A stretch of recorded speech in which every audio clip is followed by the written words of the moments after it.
ஏற்கனவே நண்பர்கள் அனைவருக்கும் வணக்கம். நம்ம இப்போ எங்கே இருக்குன்னு பார்த்தீங்கன்னா நம்ம நெல் பாரம்பரிய நெல் பாதுகாப்பு மையத்தில் இருக்கோம். அங்கே வந்து பார்த்திங்கன்னா நம்ம தொடர்ந்து ஒவ்வொரு பாரம்பரிய நெல்லாம் பார்த்து வந்துருக்கோம். இப்போ நம்ம பார்க்குறது பார்த்திங்கன்னா குடவாளைங்கிற நெல் ரகம் தான். வாங்க போய் கேட்டு தெரிஞ்சுக்கலாம். ஐயா வணக்கம், உங்கள் பேர் சொல்லுங்கள். ஐயா வணக்கம் ஐயா, என் பேர் பிவி உதயகுமார், புத்தகலூர். நான் இப்போ வந்து பாரம்பரிய நெல் ஜெயராமன் பாரம்பரிய நெல் பாதுகாப்பு மையம் ஆதிரங்கத்திலேருந்து நான் இப்போ பேசுகிறேன். அவங்களோட வயலில் தான் நம்ம நிற்கிறோம். இப்போ நம்ம பார்த்துக்கிட்டு இருக்கிற ரகம் வந்து பார்த்தாக்கா குடவாளை அப்படிங்கிற ரகம். இந்த குடவாளை அப்படிங்கிற ரகம் வந்து பார்த்தாக்கா ரொம்ப ஒரு 6 அடி வரைக்கும் வளரக்கூடிய ஒரு பாரம்பரிய நெல் இது. அது மட்டும் இல்லாத இது நல்ல வறட்சியையும் அதே சமயத்தில் நல்ல மழையையும் தாங்கி வளரக்கூடிய ஒரு ரகமாகும். இப்போ பேஞ்ச மழையில் வந்து பார்த்திங்கனாக்கா அதெல்லாம் வந்து கிட்டத்தட்ட இடுப்புக்கு மேலே அளவுக்கு தண்ணி நின்றுச்சு. அந்த தண்ணியெல்லாம் வடிஞ்சதுக்கு அப்புறமும் இப்போ உங்களுக்கு பயிர் பார்த்தா எவ்வளோ செழிப்பாக இருக்குங்கிறது தெரியும் உங்களுக்கு. அந்த மழையையும் தாங்கி வளர்ந்துருக்கு. அதே சமயத்தில் வறட்சி காலத்தில் இந்த திருத்துறைப்பூண்டி சைடில் பார்த்திங்கனாக்கா அந்த வறட்சி காலத்துலேயும் இது நல்லா தான் வருது. அதனால் வந்து வறட்சிக்கும் மழையாக இருந்தாலும் தாங்கக்கூடிய ஒரு அற்புதமான ஒரு பாரம்பரிய நெல்லாகும். இதில் என்ன மருத்துவ குணம் அப்படின்னு பார்த்தீங்கன்னாக்கா இந்த பேர்லேயே இருக்குது உங்களுக்கு குடவாளை அப்படின்னு சொல்லிட்டு. இப்போ குடல் சம்மந்தப்பட்ட உபாதைகள் இருந்துச்சுனாக்கா இந்த அரிசியை நம்ம சமைச்சு சாப்பிட்றப்போவோ இல்லை உணவாக எடுத்துக்கிறப்போவோ அந்த குடல் சம்மந்தப்பட்ட வியாதிகள் வந்து இது முற்றிலும் குணமாகிறதுக்கான வாய்ப்புகள் அதிகமாக இருக்குது. அதனால தான் இந்த நெல்லுக்கு பேர் குடவாளை அப்படின்னு பேர் வச்சுருக்கிறாங்க. இது நேரடி விதைப்புக்கும் வரும். அதே போல் வந்து விதை விட்டு நடவு நடுறதுக்கும் இது நல்ல ரகம். இது 140 நாள் வயசு அப்படிங்கிறதுனால 20 நாளுக்குள்ளே நம்ம வந்து இந்த பயிரை வந்து நட்டுடுறது பெஸ்ட்டு.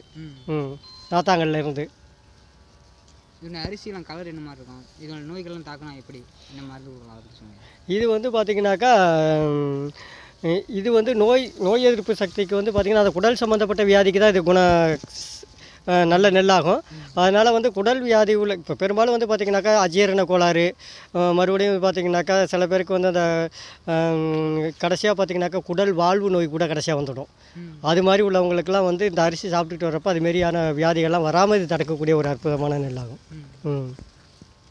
இப்போ இதில் இந்த நெல்லில் நோய்கள் எதுவும் தாக்கணும் நம்ம பஞ்சகவி அது மாதிரி எதுவும்? இதில் நெல்லில் நோய்கள் தாக்குச்சுனாக்கா 5 இலை கரைசல் 10 இலை கசாயம் அது எப்பொழுதும் போல் நம்ம கேஷுவலாக இது பண்ணிக்கலாம். பஞ்சகவியா அமிர்த கரைசல் இதை அடித்தே நம்ம குணப்படுத்திக்க முடியும். அதே போல் கதிர் வர்றப்போ வந்து மெயினாக வந்து நம்ம மீனமில் அடிக்கிறது எந்த ரகமாக இருந்தாலும் ரொம்ப சாலச்சிறந்தது. ஏன் மீனமில் அடிக்கிறது சாலச்சிறந்தது அப்படின்னு சொன்னாக்கா கதிரில் பூக்கக்கூடிய இப்போ பார்த்துருப்பீங்க அந்த குடவாளைங்கிற அந்த நெல்லில் வந்து ஒரு இப்போ எல்லா நெல்லிலுமே இப்போ பொதுவாக பார்த்திங்கனாக்கா அந்த பூ ஒன்று பூத்துருக்கும். அந்த பூ வந்து தான் மகரந்த தூள் அப்படின்னு சொல்லுவோம். அந்த மகரந்தம் வந்து பூத்து அந்த அந்த மகரந்த சேர்க்கை நடந்தால் தான் அந்த அரிசி வந்து நம்மளுக்கு கிடைக்கும்.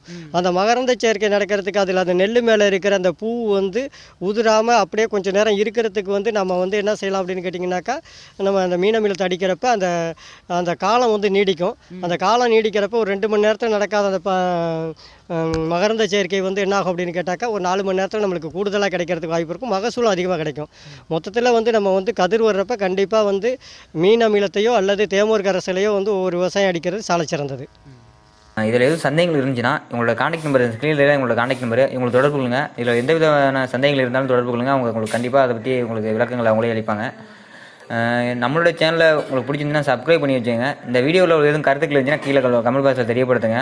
நம்மளோட சேனலில் பார்த்தீங்கன்னா தொடர்ந்து நம்மளுடைய பாரம்பரிய நிலங்களாக தான் வீடியோக்களாக இருக்கும். நம்மளோட சேனலில் நீங்கள் இது வரைக்கும் பார்க்கலாம்னா நம்மளோட சேனலில் போய் பாருங்கள். நம்மளுடைய பாரம்பரிய நிலங்கள் அனைத்துக்கான வீடியோக்கள் இனிமேல் தொடர்ந்து நம்ம பதிவு பண்ணுவோம். ஏற்கனவே பதிவு பண்ணியிருக்கோம், அதையும் போய் பாருங்கள்.